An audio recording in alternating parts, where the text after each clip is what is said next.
Invest যাবে, এটাকে আমি ইনভেস্ট হিসাবে ধরে নিছি আর কি, আমার যে লসটা আছে।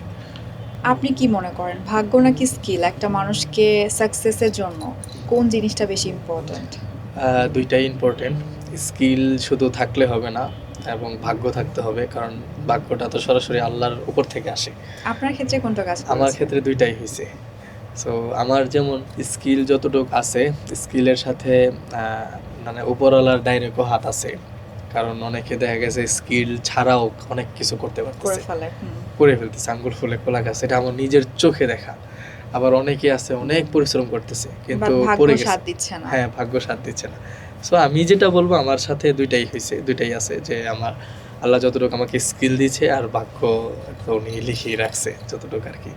এটা এখন শুধু আমাদের পরিশ্রম করা আর ভাগ্যের সাথে যোগ হওয়া জিনিসগুলো। আচ্ছা, সফল হওয়ার পথে কি কখনো নিজের নীতি বা মূল্যবোধের সঙ্গে আপোস করতে হয়েছে? হ্যাঁ, মূল্যবোধ এবং নীতির সাথে আপোস করা লাগছে। কারণ কিছু কিছু ক্ষেত্রে দেখা গেছে যে মানে যে জিনিসটা আসলে আমার করাটা ঠিক হবে না, কিন্তু বিজনেসের জন্য বা মূল্যবোধের জন্য এই জিনিসটা বা এই ডিসিশনটা নেওয়া লাগতেছে। রিগ্রেট ফিল হয়েছে কখনো? রিগ্রেট ফিল হয়েছে, যেমন হচ্ছে বিশেষ করে যেমন আমাদের কোম্পানির মধ্যে যারা এমপ্লয়ি আছে কিছু কিছু জায়গার মধ্যে, সফটওয়্যার হোক অটোমেশন হোক, মানে আমরা যেমন আমাকে যেমন সুযোগ দিত একবার দুইবার তিনবার করো, এরপরে না পারলে তো এটা তো আর মানে কোনো কোম্পানি রাখার ইয়া না। সো আমারও তেমনই হয়েছে যে কিছু কিছু প্রজেক্টের ক্ষেত্রে দুই একজন এমপ্লয়ি ছিল, আমি জাস্ট দুই ভাগেই বলি, যে এমপ্লয়ি ছিল, ওনারা চাইলে পারতো কিন্তু আলসামি বা অনেক কিছুর কারণে ওনারা করতেছিল না। তখন আমার মানে এই ক্ষেত্রে আমার একটু রিগ্রেট হয় মনুষ্যত্বর দিকে। যেমন আপনার হচ্ছে টিম মেম্বার কতজন?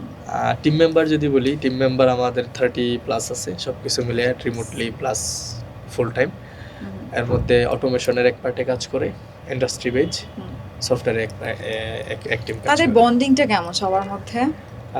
যদি আপনি আমাদের অফিসে ভিজিট করেন তাইলে দেখতে পারবেন, অ্যাটলিস্ট কাইন্ড অফ তাদের বন্ডিংটা ফ্যামিলির মতো আর কি, নিজেদের। আচ্ছা আচ্ছা, যে এটা আসতেছে, কিভাবে ক্রিয়েট হয়েছে? এটা ক্রিয়েট হওয়ার পিছনে দুইটাই কারণ আছে। একটা হচ্ছে কোম্পানির ফ্যাসিলিটি, আর আরেকটা হচ্ছে ওদের মধ্যে যেই বন্ডিং, যে নিজেদের মধ্যে যে প্রজেক্টের কাজ করার সময় দেখা গেছে একই প্রজেক্টে 4-5 জন কাজ করতেছে।